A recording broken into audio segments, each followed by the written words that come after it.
Okay, so we're going to review how to winterize this. Right now I have the pump on. The van has water in the tank and everything, so all the water's normal. Same for the shower. So the first step is going to be coming around to the back.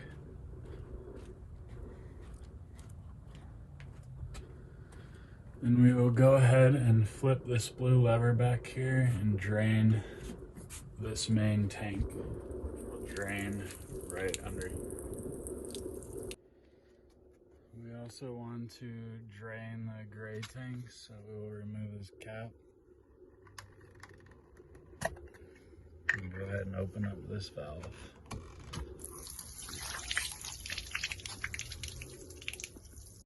Now that we have the tank fully drained, we will head back inside the van.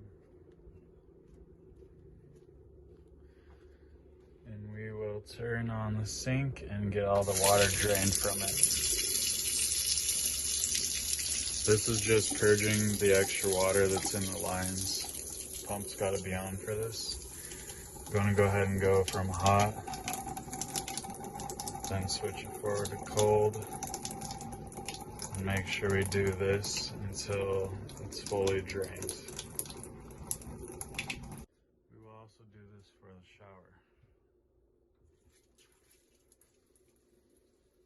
Just go from hot until it runs out of water.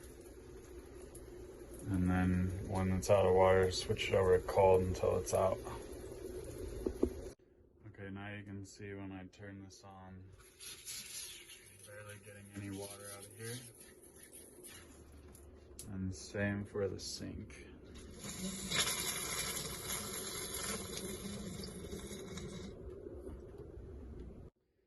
Now we can turn the pump off and head outside again. We're going to want to open up the Truma. And we want to lift this valve to relieve some pressure from the water heater.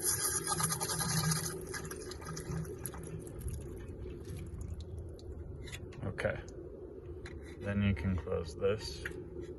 Next step will be to lift this lever here and open up this drain. Just pull down on it and this piece should come with it. This is going to drain all the water out of this water heater. Now all the water's drained out of here. We're not going to want to reinstall this piece. Instead, I like to store it right here so we don't lose it. Now we can go ahead and reclose this.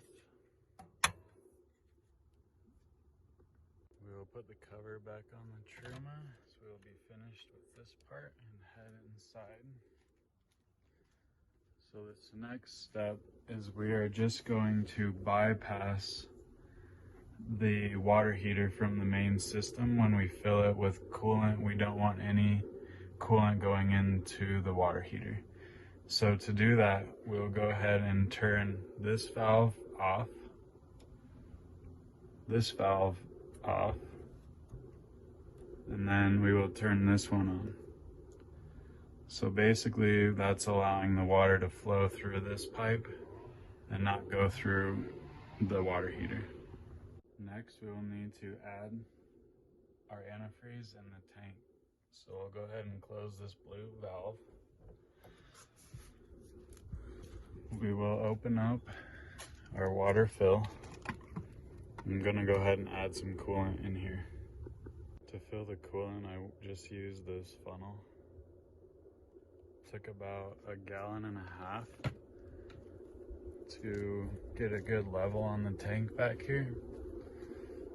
I am parked on a little bit of a slope back to kind of help the pickup, but you can see we got about that much in there. Okay, now we will turn the pump back on and we'll start to get the antifreeze cycling through the system. What we want to do is get it to where we have the antifreeze coming out from the hot and the cold.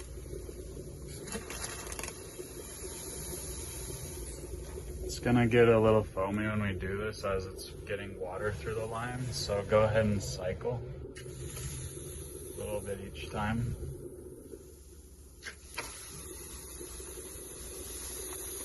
Until it's all running clear. After the sink's running out clear with the antifreeze, we want to do the same with the shower. I'm using a catch pan just because it doesn't really matter if we get the antifreeze in the tank. This will just be easier because I won't have to dump the antifreeze out on the ground. I think it might be best when we do the shower if we disconnect right here and just run the antifreeze out of this connection instead of having it run through here. It won't be dripping out. So I'll go ahead and remove this, and then we will cycle hot and cold and catch the antifreeze coming out of here until it's all coming out pink. So I went ahead and removed the shower hose, just set it aside. We will go ahead and cycle until we get antifreeze running out of the hot and cold side of the shower.